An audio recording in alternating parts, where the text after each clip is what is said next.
Viewers আসসালামু আলাইকুম। আমি Mohammad Abdul Samad Bhuiyan, veterinary medical assistant. এটা একটা ঈগল পাখি।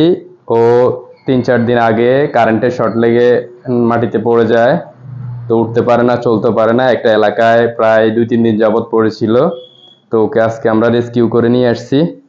ওর একটা পাখা ভেঙে গেছে, আরও শারীরিক কিছু জটিলতা আছে ওর। ওকে আমরা প্রয়োজনীয় চিকিৎসা দিয়ে ইনশাল্লাহ ও সুস্থ যদি হয়ে যায় আমরা ওকে অবমুক্ত করব।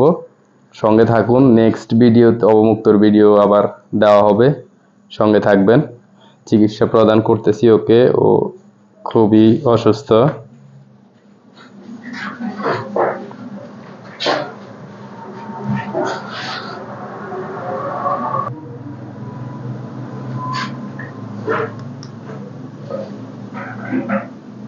ধরো।